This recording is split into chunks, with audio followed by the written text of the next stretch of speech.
Right Honourable Rishi Sunak. Mr. Speaker, on Monday, the Prime Minister set out the action we need to take between now and the start of December to control the spread of coronavirus. In response, we're providing significant extra support to protect jobs and livelihoods in every region and nation of the United Kingdom. An extension to the coronavirus job retention scheme, more generous support to the self-employed and paying that support more quickly.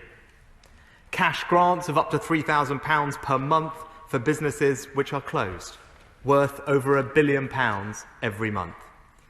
£1.6 billion for English councils to support their local economy and local healthcare response.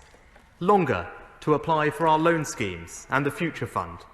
The chance to top up bounce-back loans and an extension to the mortgage payment holidays.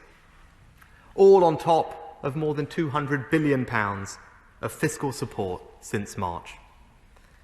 This statement follows the Bank of England's monetary policy decisions earlier today, meaning all economic and monetary institutions are playing their part. As you would expect, the Governor and I are in constant communication as the situation evolves. Our responses are carefully designed to complement each other and provide certainty and support to people and businesses across the UK.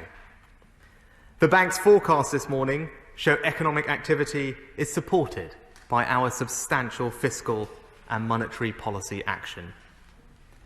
And the IMF just last week described the UK's economic plan as aggressive, unprecedented, successful in holding down unemployment and business failures, and one of the best examples of coordinated action globally.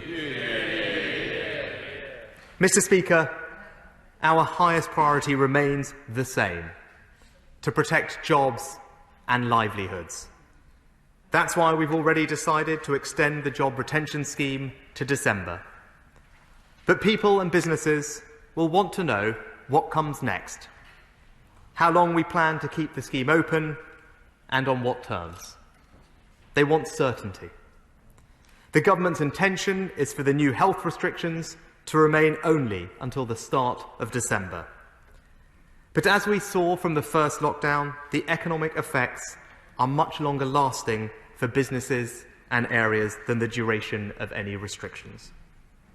And as the Bank of England have said this morning, the economic recovery has slowed, and the economic risks are skewed to the downside. Given this significant uncertainty, a worsening economic backdrop, and the need to give people and businesses security through the winter, I believe it is right to go further. So we can announce today that the furlough scheme will not be extended for 1 month. It will be extended until the end of March. The government will continue to help pay people's wages up to 80% of the normal amount. All employers will have to pay for hours not worked is the cost of employer NICs and pension contributions. We'll review the policy in January to decide whether economic circumstances are improving enough to ask employers to contribute more. Of course, as the furlough itself is now being extended to the end of March, the original purpose of the job retention bonus to incentivise employers to keep people in work until the end of January obviously falls away. Instead, we will redeploy a retention incentive at the appropriate time. And for self-employed people, I can confirm the next income support grant, which covers the period November to January, will now increase to 80% of average profits, up to £7,500. Mr. Speaker, I also want to reassure the people of Scotland, Wales and Northern Ireland. The furlough scheme was designed and delivered by the Government of the United Kingdom on behalf of all the people of the United Kingdom, wherever they live. That has been the case since March, it is the case now, and will remain the case until next March. It is a demonstration of the strength of the Union and an undeniable truth of this crisis. We have only been able to provide this level of economic support because we are a united kingdom. And I can announce today that the upfront guaranteed funding for the devolved administrations is increasing from £14 billion to £16 billion. This Treasury is, has been, and will always be the Treasury for the whole of the United Kingdom. Mr. Speaker, I know that people watching at home will have been frustrated by the changes the government has brought in during the past few weeks. I have had to make rapid adjustments to our economic plans as the spread of the virus has accelerated. So I'd like to take this opportunity to explain how and why this has happened. During the summer, as we began slowly unlocking, it was our hope the country would continue to be economically open, albeit with local restrictions being put in place as and when needed.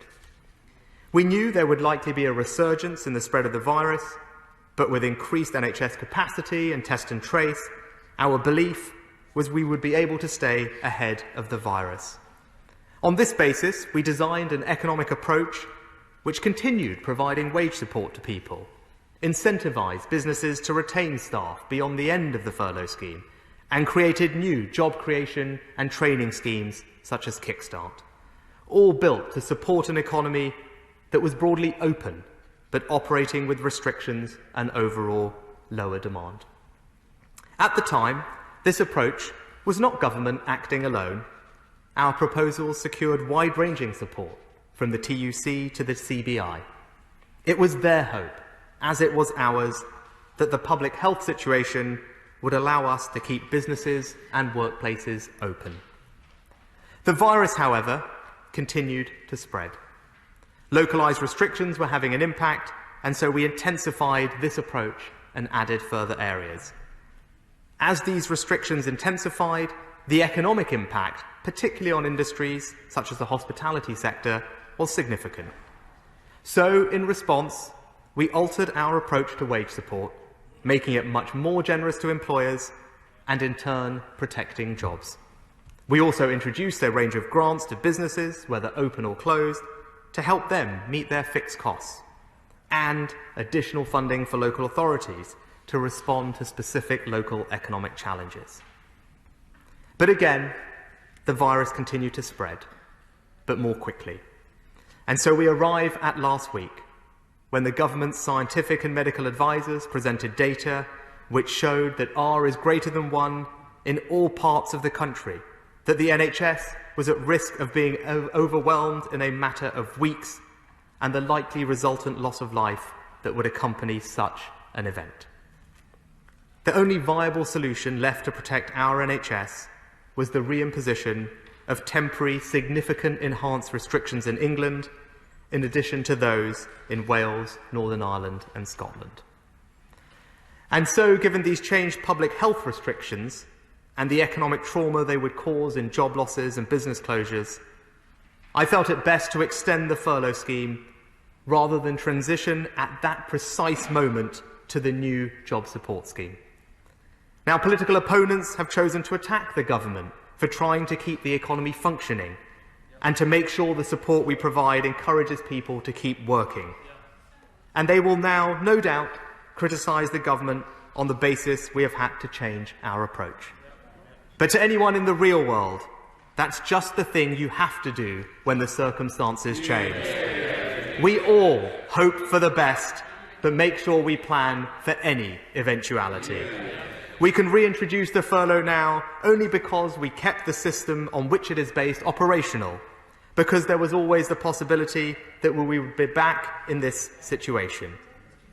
I'll leave it to the people of this country to decide whether they believe the government is trying its best to support people through an unprecedented crisis, to decide whether it is a good or bad thing to alter our economic plans as the health restrictions we face change. What I know is that the support we are providing will protect millions of jobs. What I know is that it is never wrong to convey confidence in this country and our economy through our words and action. And what I know is today's announcement will give people and businesses up and down our country immense comfort over what will be a difficult winter. And I commend this statement to the House.